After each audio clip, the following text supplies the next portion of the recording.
Hey guys, welcome back to my new video. और आज के वीडियो में हम बात करने वाले हैं about the things which you should have, things you should know before going to internship.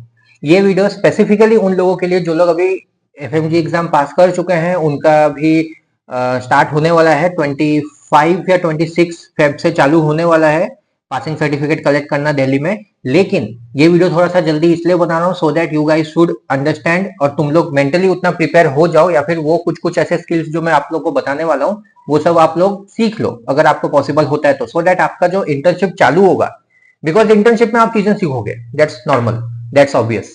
लेकिन जब चालू होगा उस मोमेंट पे एक कुछ ऐसे स्पेसिफिक चीजें जान लेना सो दैट वहां पर आपको कोई कुछ बोल ना सके, वहां पर आपको ऐसा फील ना हो कि आप लेफ्ट आउट फील कर रहे हो। जो इंडियन मेडिकल ग्रेजुएट्स हैं उनको वो तो आता ही ऑब्वियसली, बिकॉज मैंने देखा है कि अभी फोर्थ ईयर के जो फाइनल ईयर स्टूडेंट है वो लोग अभी राउंड ले रहे हैं हॉस्पिटल में हमारे साथ साथ या पीछे पीछे। So they know these specific things which are I will tell you in this video. So let's get started.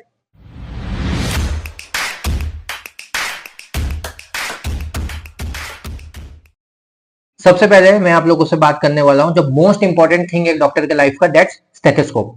Stethoscope जो है आप नॉर्मल यूज कर सकते हो, बट बहुत सारे ऐसे बच्चे हैं, बहुत सारे हैं, मेरे जान पहचान के ऐसे दो तीन हैं जिनके रिलेटिव्स हो, पेरेंट्स हो, या उनका खुद का रहता है कि एक स्टेथोस्कोप आता है दैट्स कॉल्ड लिटमैन, और लिटमैन का स्टेथोस्कोप सबसे बेस्ट है। बट लिटमैन में भी अलग अलग टाइप्स के स्टेथोस्कोप आते हैं। तो मैं अभी स्पेसिफिकली एक ऐसा स्टेथोस्कोप आप लोगों को रिकमेंड करने वाला हूं, वो आप लोगों ने हो सकता है बहुत लोगों ने सुना भी नहीं होगा, इवन इफ मैंने भी उसको फर्स्ट टाइम सुना था, and that's called Littmann light wait. ये स्टेथोस्कोप का जो आप फोटो देख रहे हैं, ये वाला फोटो देखिए आप, स्टेथोस्कोप का जो डायल है वो कैसा है, वो इस टाइप का इसलिए बनाया गया है because this stethoscope is not for doctors but it is for nurse. अब आपको यहाँ पर ईगो अपने बीच में नहीं लाना है कि ये तो नर्स का स्टेथोस्कोप है, मैं क्या करूंगा। ब्रो, इस मोमेंट पे तुम भी वैसे ही हो, यू डोंट नो एनीथिंग, तो तुमसे बेटर अभी नर्सेस है जो लोग वहां पर 5 साल से काम करे, they have more knowledge and more experience than you. और ये चीज तुमको एक्सेप्ट करना ही पड़ेगा कि तुम अभी इंटर्न हो। Even if we are doctors, even if हमको अपना डिग्री मिल चुका है अपने दूसरे कंट्रीज में, बट यहाँ पर इंडिया में इस मोमेंट पर तुम क्या हो, इंटर्न हो, दैट्स इट। और इंटर्न का काम क्या होता है, मोस्ट इंपॉर्टेंट थिंग, इंटर्न का काम होता है पेपर वर्क करना, इंटर्न का काम होता है बीपी लेना, इंटर्न का काम होता है first year, second year, third year, PG, SR, जो भी सीनियर्स है जब राउंड पे आते हैं तो they are going to ask you only one thing, इसका बीपी कितना है, और वो चीज तुम्हें पता होना चाहिए। और नहीं पता है तो तुमको लेना है उस मोमेंट पे। और ये वाला जो स्टेथोस्कोप है जो मैं आप लोगों को दिखा रहा हूं, इसका जो चेस्ट पीस है जिसमें डायफ्राम होता है, बेल होता है, ये ऐसे शेप का है, सो दैट आप जब बीपी लोगे तो यहाँ पर जो कफ है, बीपी का जो कफ है उसके नीचे आप उस चीज को डाल सको। ये इसीलिए बनाया गया, इसलिए नर्सेस का है, बिकॉज यूएस में जो है नर्सेस ही बीपी लेती है, डॉक्टर्स बीपी नहीं लेते। बट यहाँ इंडिया में यहाँ का ग्राउंड रियलिटी क्या है, पहला, तुमको हर एक हॉस्पिटल में जो डिजिटल वाला बीपी मशीन था वो नहीं मिलने वाला है, भूल जाओ। गवर्नमेंट लिया है, सेमी गवर्नमेंट लिया है, अगर नॉर्मल लिया है तो वहां पर तुम्हारा मैनुअल ही रहेगा, और तुमको दिन के 2-3 बीपी नहीं लेना है, तुमको दिन के 50-60-100 बीपी लेने पड़ेंगे, 100 पेशेंट के। और पेशेंट ऐसा नहीं कि मस्त आके बैठा, हाँ डॉक्टर साहब ले लीजिए मेरा बीपी, वैसा नहीं होने वाला है।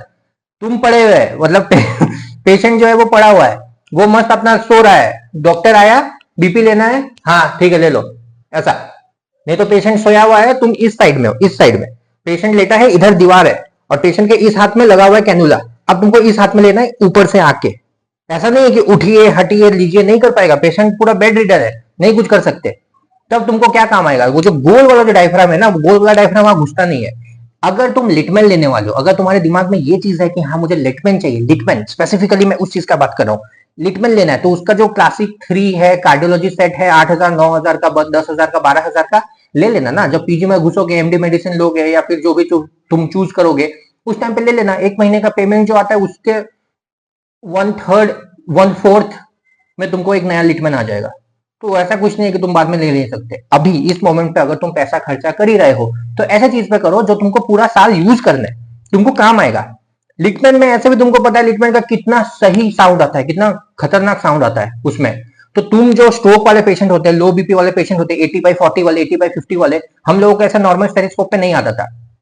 हम लोग के फिर क्या करते थे, ऐसे रेडियल पल्स में लेते थे, पाल्पेट्री लेते थे, साउंड तो आ नहीं रहा है, ऑस्कल्टेटरी हो नहीं रहा है, तो पाल्पेट्री ले रहे। अब पाल्पेट्री में लिखते हैं कि हाँ सिस्टोलिक 70 ब्रैकेट पाल्पेट्री, नहीं आ रहा है सुना, क्या करें, अब क्या करें। तो अगर पैसा खर्चा करना है, अगर 5,000-6,000 पे करना है, then go for Littmann light weight, so that तुमको पूरा साल बीपी लेना है, ये चीज दिमाग में रखो। You are not going to hear any heart murmur, कोई भी तुम लंग्स का ऑस्कल्टेशन नहीं करने वालों। मेडिसिन में करोगे वो भी तुमको 4-5 पेशेंट ही मिलेंगे, वो भी तुमको पहले से पता रहेगा। पीजी बोल देगा सुनो क्या सुनाई दे रहा है, ऐसा स्पेसिफिक जो हम लोग मेडिसिन में पढ़े मारवा सर ने जो स्पेसिफिक अलग अलग साउंड बोला है वो सब नहीं सुनाई देता है। S1 S2 S3 S4 वो सब नहीं आता है। दैट्स वो बुक नॉलेज है। प्रैक्टिकल लाइफ में वो नहीं होता। वो कार्डियोलॉजिस्ट जो है जहां पर सिर्फ हार्ट के पेशेंट आ रहे हैं दिन में 100, उन लोगों में सुनाई देता है, यहाँ पर नहीं। जहां तो मेडिसिन में टीबी आ रहा है, हार्ट आ रहा है, CLD CKD सब कुछ आ रहा है, नहीं होता। लेकिन यहाँ हर किसी का एक चीज तुमको जरूर लेना है, दैट्स कॉल्ड ब्लड प्रेशर। तो पहला most important stethoscope. Normal stethoscope ले रहे हो, नॉर्मल हल्का फुल्का ले रहे हो, ले लो, कोई दिक्कत नहीं है। लेकिन अगर स्पेसिफिकली मैं यही तुम लोग को बार बार बोल रहा हूं, मैं कुछ बेच नहीं रहा हूं, I am just telling you कि अगर तुम लोग लिटमैन लेना चाहते हो, लिटमैन के पीछे तुम्हारा दिमाग जा रहा है, then go for this one. इसका लिंक मैंने डिस्क्रिप्शन में डाल दिया है, अमेजोन के लिंक से मस्त यहाँ पर टैप करके जाना, मिल जाएगा तुमको, कहीं ढूंढने की जरूरत नहीं है। और अगर लिटमैन नहीं चाहिए तो मैं यूज कर रहा हूं ये एल्को। एल्को भी अच्छा है, उसका जो चेस्ट पीस है काफी भारी है, डायफ्राम भी मस्त सुनाई देता है उसमें, ठीक है। मेरे को तो वो अच्छा लगा है, उसमें मेरा नाम भी इनग्रेव्ड किया हुआ है मस्त पे की, तो वो वाला जाकर तुम देख सकते हो। ये भी मैंने डिस्क्रिप्शन में डाल दिया। ये पहला हो गया। दूसरा मोस्ट इंपॉर्टेंट थिंग वो है खुद का ऑक्सीमीटर। इमरजेंसी हो, सर्जरी हो, मेडिसिन हो, ऑर्थो ENT वहां पर नहीं चाहिए होता है, लेकिन इमरजेंसी, सर्जरी, मेडिसिन, गायनी, ये 4 जगह ऐसा जगह है जहां पर तुमको पल्स ऑक्सीमीटर चाहिए ही चाहिए, चाहिए ही चाहिए। हॉस्पिटल में रहता है, ऐसा नहीं कि हॉस्पिटल में नहीं रहता है, लेकिन एज यू नो अपन अगर काम करें गवर्नमेंट हॉस्पिटल में तो 1 पल्स ऑक्सीमीटर या 2 पल्स ऑक्सीमीटर है। उस मोमेंट पे कोई पेशेंट है, उसको रेस्पिरेटरी डिस्ट्रेस हो गया, पॉकेट से अपना खुद का पल्स ऑक्सीमीटर निकालो, डालो, चेक करो कितना है, 80% है, ऑक्सीजन पे चढ़ाओ। समझो मेरी बात। वहां पर ऐसा नहीं कि यार ऑक्सीमीटर नहीं मिल रहा था तो क्या करूं, पेशेंट रेस्पिरेटरी डिस्ट्रेस पे है, क्या कर सकते हैं, ऑक्सीमीटर नहीं मिल रहा है। नॉर्मल सी बात है यार, तुमको खुद बुरा लगेगा यार, हेल्प कर देता, हेल्प कर देता। 400 रुपए का आता है, दाम भी बता रहा हूँ, 400 रुपए का आता है। ये वाला माइक्रोमैक्स का आता है, मैं खुद यूज कर रहा हूँ, मेरे बैग में रखा हुआ है। 400 रुपए का है, मस्त। उसको जाओ, लिंक इन द डिस्क्रिप्शन, खरीद लो, उठा लो, 400 रुपए लगेंगे, ले लो। जरूरी नहीं है कि तुमको वहां पर जाके हर एक पेशेंट को निकालना है, हर एक पेशेंट को करना है, या खुद का निकाल के तो 4 लोगों को, बिल्कुल मत करना। अपना ऑक्सीमीटर अपने पास रखो। वहां पर कोई सीनियर अगर तुम्हारा अच्छा जान पहचान तभी दो, नहीं तो अगर किसी से टूट गया, किसी से खो गया, nobody is going to pay you back. भूल जाओ, कोई नहीं करता, कोई नहीं करता, खुद के इंटरेस्ट भी नहीं करने वाले। दूसरा हो गया ऑक्सीमीटर, ठीक है। पहला क्या था, स्टेथोस्कोप। तीसरा most important thing, not most important thing but kind of important thing, that's called notepad. एक छोटा सा ऐसा टाइप का जो है, ऐसा नोटपैड जो है, नोटपैड लेके जाना, ठीक है। और ये नोटपैड इसलिए मैं बोल रहा हूँ बिकॉज जब तुम वहां पर किसी वार्ड में हो, मेडिसिन, सर्जरी, गायनी, किसी के भी वार्ड में हो, वार्ड में तुम्हारा ड्यूटी लगा है, तो तुम्हारे कौन कौन से पेशेंट्स हैं, यहाँ नीचे कितने पेशेंट्स है, ऊपर कितने पेशेंट्स है, बेड नंबर है, यूनिट्स होते हैं, तुम कौन से यूनिट में हो, उस यूनिट में कितने पेशेंट्स है। ऐसा नहीं कि बेड नंबर 1 2 3 4 5 6, वैसा नहीं होता है। 2 7 8 12 15 52 ऐसे करके रहता है। तो एक पेपर में लिख लो, ताकि बाद में तुमको वो उसमें बीपी लिख सको, उनके कंप्लेंट्स लिख सको, कुछ लिख सको। या फिर एक होता है ना, एक रहता है कि हाथ में एक पेपर चाहिए, वहां तुम पेपर ढूंढोगे, तुमको बहुत पेपर मिल जाएगा और उसी को यूज करना। लेकिन ये चीज क्या बोल रहा हूं मैं, बैग में रखने के लिए, so that when ever you need, क्या यार एक पेपर चाहिए, कहां से, अब क्या करूं, बैग में है मेरा एक डायरी, उसमें से एक पेपर निकालो, फाड़ो, लिखो। तो ऐसा एक डायरी होना चाहिए बैग में हमेशा। उसके बाद पेन, कम से कम, ये तो मेरा खुद का पर्सनल में बोल रहा हूं, कम से कम 3 पेन होना चाहिए, एक पॉकेट में और 2 बैग में। पेन तुम्हारा कभी भी कोई भी मांग सकता है, सीनियर मांग जाके पेन देना 1 मिनट, और पेन लेके लिख रहा है और कुछ काम कर रहा है, उठ के चला गया, you are not going to ask him या हर कि मैम मेरा पेन दीजिए, पेन दीजिए, मेरे को भी लिखना है, नहीं कर सकते। दे दिया, पेन गया तुम्हारा। कोई भी महंगा ऐसा ये पार्कर का जो है, ऐसा कोई पार्कर का पेन ये सब लेके नहीं जाना है, सस्ता सस्ता पेन लेके जाना, यूज एंड थ्रो वाला लेके जाना, मस्त ऐसा डब्बा में खरीद लेना, 3-4 बैग में होने चाहिए हमेशा, सो दैट पेन की जब जरूरत पड़े तब यूज कर सको पेन। उसके बाद हैंड सैनिटाइजर, हैंड सैनिटाइजर जो छोटा लाइफ बॉय का आता है वो लेके जाना। क्यों? क्योंकि अब देखो, मेडिसिन के हो, सर्जरी में हो, कहीं पर भी हो, ग्लव्स तो हमेशा तुमको पहनना ही है, फाइन। ग्लव्स जो होते हैं ना, वो ऐसे नॉर्मल ग्लव्स नहीं होते कि पहन लिया खोल लिया। ग्लव्स के अंदर भी ना कुछ मेडिसिन या कुछ पाउडर जैसा रहता है। ग्लव्स पहन के जब खोलोगे ना, पूरा व्हाइट हो जाता है, पूरा हाथ व्हाइट हो जाता है, उसमें तुम कुछ खा नहीं सकते। वहां पर सीनियर जो है वो लेके आ सकते हैं, कभी बोलेंगे कि चलो समोसा लेके आ रहे हैं, कुछ लेके आ रहे हैं, देर से हो गया, नाइट ड्यूटी है तो कुछ लेके आ गए, यू नीड टू ईट। वहां पर सैनिटाइजर है, पूरा लिक्विड वाला पानी वाला सैनिटाइजर है, यूज कर सकते हो। लेकिन खुद का सैनिटाइजर बैग में रखो, जहां नहीं मिला वहां पता है मेरे पास है, बिकॉज हॉस्पिटल में तुम क्या क्या टच कर रहे हो, कैसा कैसा टच कर रहे हो, यू हैव नो आइडिया तुम्हारे हाथ में कितना जर्म्स है, तुमको तो सैनिटाइजर चाहिए ही चाहिए।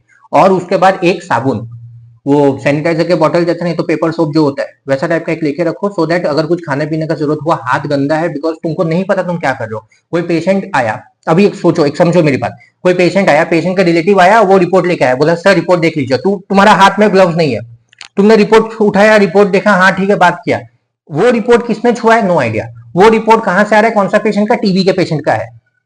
वो रिपोर्ट किसका है, किसी और दूसरा, मतलब सर्जरी में कोई ऐसा इन्फेक्शन वाला पेशेंट, नेक्रोटाइजिंग फेशियाटिस वाला पेशेंट है, उसने अपना ऐसे खुजा लिया, ठीक है, खुजा के फिर अपने बेटे का हाथ छुआ या फिर वो कुछ सामान छुआ, आ रहा है, वो आता है, वो आता ही है।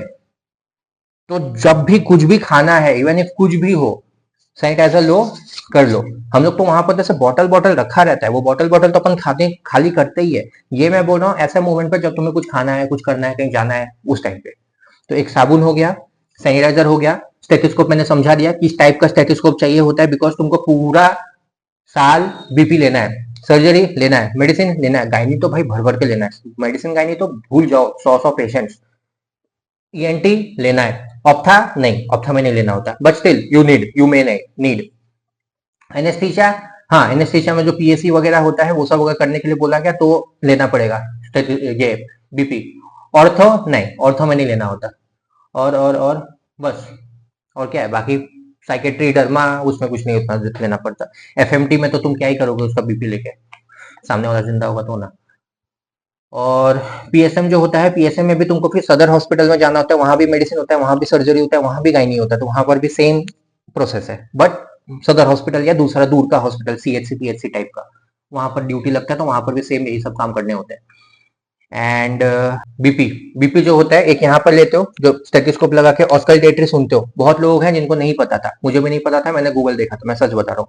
यूट्यूब में जाओ, यूट्यूब में देख लो हाउ टू टेक बीपी, एकदम एकदम फुद्दू चीज है, मेरे को पता है, लेकिन देख लो हाउ टू टेक बीपी। तुमको वो जो साउंड है ना, वो जो कोरोकॉफ साउंड होता है, हाँ साउंड, वो जो तुम यहाँ पे लगाते हो, सुनते हो ना, कि जब सिस्टोलिक आता है तो डुब डुब डुब डुब चालू हो जाता है, उसके बाद फिर डायस्टोलिक आता है तो फिर बंद हो जाता है, वो जो डुब डुब हो रहा है उसको डुब डुब नहीं बोलते, उसको बोलते हैं कोरोकोफ साउंड।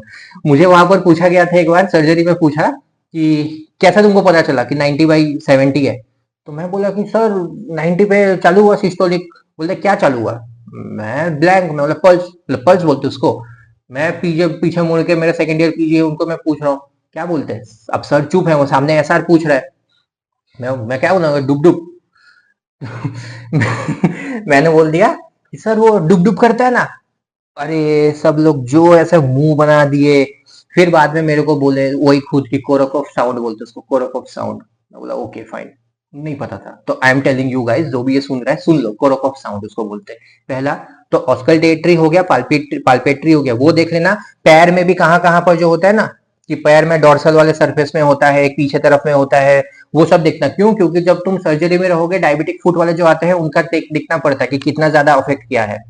उसके बाद फिर तुम मेडिसिन में रहोगे तो वो जो न्यूरोलॉजिक पेन जो होता है ना, जो पेन ऑन वॉकिंग, जो उसके स्टेजेस थे कि बैठा रेस्ट पेन हो गया 500 मीटर 200 मीटर, तो उसमें भी देखते हैं, उसमें भी चेक करते हैं। उसके बाद फिर तुम्हारा रेडियल पल्स और पैर का जो पल्स होता है, क्या बोलते हैं यार उसको, पैर के पल्स को जो भी बोलते हैं, तो उसका जो कैलकुलेशन होता है। फिर चाइल्ड पग स्कोर हो गया ए, उसके बाद फिर सीएलडी और सीकेडी, उसके टाइप्स देख लेना। अगर तुम्हारा मेडिसिन लग रहा है तो, अगर गायनी लग रहा है तो गायनी के हल्के फुल्के चीजें देख लेना, एंडोमेट्रोसिस, प्लेसेंटा प्रीविया, ये वो कैसे करते हैं, वो सब। और हाँ, फिर पल्स ऑक्सीमीटर का तो तुम्हें पता ही है कि अगर हाथ नहीं है किसी के, क्योंकि पेशेंट्स आएंगे, एक बंदा था जिसका एक हाथ नहीं था और एक था जिसका हाथ कटा हुआ था, दोनों उठाया कपड़ा, देख रहा हूँ कि एक हाथ नहीं है, फिर दूसरा उठाया, हाथ नहीं है, अब पल्स ऑक्सीमीटर लेके खड़ा हूँ, अब कहाँ लगाऊं, पैर में लगाता है, पैर के जो उंगलियां है, पैर की उंगली में लगाना पड़ता है। तो वो सब वहां पर ना ऐसे प्रेजेंस ऑफ माइंड भी यूज करना, सीनियर के सामने फालतू में बेइज्जती हो जाता है नहीं तो। और बस यही है, यही है। पेन पेपर ले लेना, साबुन उबुन ले लेना, मास्क वहां तो वहीं मिल जाएगा, मास्क का ग्लव्स का कोई झंझट नहीं है, और पेन एक्स्ट्रा ले लेना। मेन है तुम्हारा वरमाला, सेथिस्कोप, और दूसरा पल्स ऑक्सीमीटर, मतलब रिंग, तुम्हारा एंगेजमेंट रिंग और तुम्हारा मंगलसूत्र, वो दोनों इंपॉर्टेंट है। तो उन दोनों को अपने हिसाब से देख लेना, मैंने जो बोला है, जैसा बोला है वो सा। बस आज के वीडियो के लिए बस इतना ही, और मैं आप लोगों से मिलता हूँ किसी दूसरे वीडियो में। और नीचे लिंक में जाके क्लिक कर लेना अगर लेना हुआ तो, अगर किसी को गिफ्ट भी देना हुआ तो ले लेना, 400 रुपए का ऑक्सीमीटर मिलता है वो भी ले लेना। तो मैं आप लोगों से मिलता हूँ किसी दूसरे वीडियो में, तब तक के लिए गुड बाय, टेक केयर।